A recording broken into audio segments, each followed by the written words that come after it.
হরি ওম তৎসৎ। ওম নমো ভগবতে বাসুদেবায়।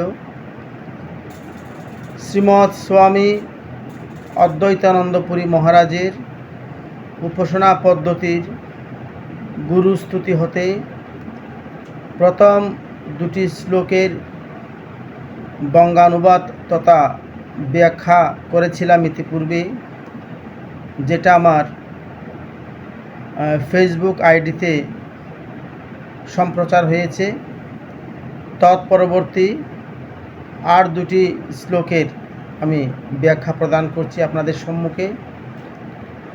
প্রথম যে দুটি শ্লোক ছিল তা ছিল ওম অখণ্ড মণ্ডলাকারং ব্যাপ্তং येन চরাচরম তৎপদং দর্শিতং येन তস্मै শ্রী গুরুবে নমঃ। ওম অজ্ঞানতিমিরন্ধস্য জ্ঞানাঞ্জনশলাকয়া চক্ষুরুন্মীলিতং येन তস্मै শ্রী গুরুবে নমঃ। এর পরবর্তী যে দুটি শ্লোক তা হচ্ছে ওম গুরু ব্রহ্মা গুরু বিষ্ণু গুরুদেব মহেশ্বর গুরুরেব পরং ব্রহ্ম তস্मै শ্রী গুরুবে নমঃ। ওম অনেক জন্ম সংপ্রাপ্ত কর্মবন্ধ বিদাহিনে আত্মজ্ঞান প্রদানেন তস্मै শ্রী গুরুবে নমঃ। এখানে যে তৃতীয় শ্লোকটি প্রথম দুটি শ্লোকের পরে বা মন্ত্রের পরে, সেটি হচ্ছে ওম গুরু ব্রহ্মা গুরু বিষ্ণু গুরুদেব মহেশ্বর গুরুরেব পরং ব্রহ্ম তস্मै শ্রী গুরুবে নমঃ।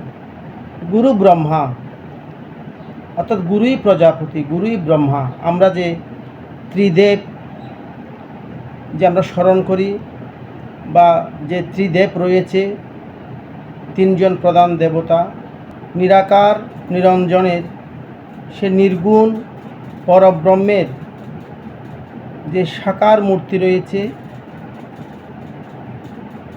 যে শত রজ এবং তম এই তিন গুণের যে বহিঃপ্রকাশ, তা হলো ব্রহ্মা বিষ্ণু এবং মহেশ্বর। তো এখানে গুরুদেবকে গুরুস্তুতির মধ্যে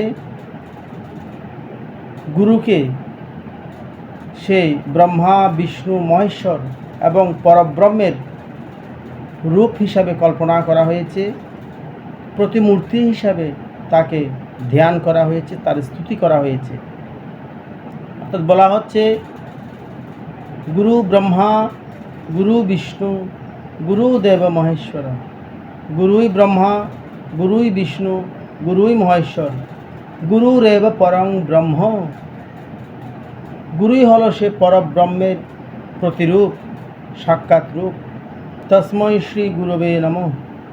সংস্কৃতের মধ্যে তস্मै শব্দের অর্থ হলো তাকে বা তাহাকে। এখানে তাকে বা তাহাকে বলতে গুরুদেবকে বোঝানো হয়েছে। তস্मै শ্রী গুরুবে নমঃ, সে গুরুদেবকে নমস্কার জানাই। অর্থাৎ যিনি ব্রহ্মা বিষ্ণু এবং মহেশ্বর তথা পরব্রহ্মের সাক্ষাৎ রূপ, সেই সদ্গুরুকে, সেই শ্রী গুরুকে প্রণাম জানাই বা নমস্কার জানাই। এরপর গুরুস্তুতির মধ্যে 4 নম্বর শ্লোকে রয়েছে ওম অনেক জন্ম সংপ্রাপ্ত কর্মবন্ধ বিদাহিনে আত্মজ্ঞান প্রদানেন তস্मै শ্রী গুরুবে নমঃ। ওম অনেক জন্ম সংপ্রাপ্ত,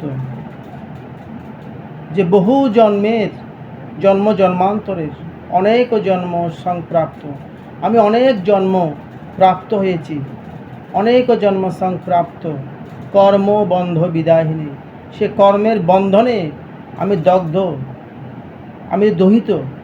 কর্মবন্ধ বিদাহিনী আত্মজ্ঞান প্রদানেন তস্मै শ্রী গুরুবে। হে গুরুদেব, তুমি আমাকে আত্মজ্ঞান প্রদান করো। যে জ্ঞান অর্জন করলে, যে জ্ঞানের চর্চা হলে, যে জ্ঞান অর্জন করলে আমার আর পুনর্জন্ম হতে হবে না, আমি আমার কর্মের বন্ধন হতে মুক্ত হতে পারব। অর্থাৎ এই শ্লোকের মাধ্যমে বোঝানো হচ্ছে অনেক জন্ম সংপ্রাপ্ত কর্মবন্ধ বিদাহিনী আত্মজ্ঞান প্রদানেন তস্मै শ্রী গুরুবে নমঃ। যে গুরু রূপে জগৎ গুরু, আমার অনেক জন্মের সংপ্রাপ্ত যে কর্মবন্ধন এবং সেই জন্ম জন্মান্তরের কর্মবন্ধনকে দহন করে দগ্ধ করে যিনি আমাকে আত্মজ্ঞান প্রদান করতে পারেন, যিনি আমাকে আত্মজ্ঞান প্রদান করেন, সে গুরুরূপে জগৎগুরুকে আমি নমস্কার জানাই। হরি বল, জয় রাধে।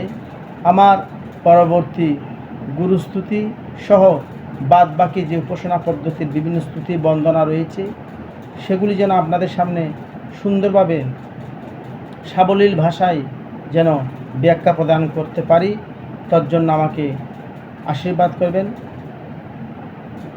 সে পর্যন্ত আপনারা সকলে ভালো থাকবেন। ধন্যবাদ সকলকে।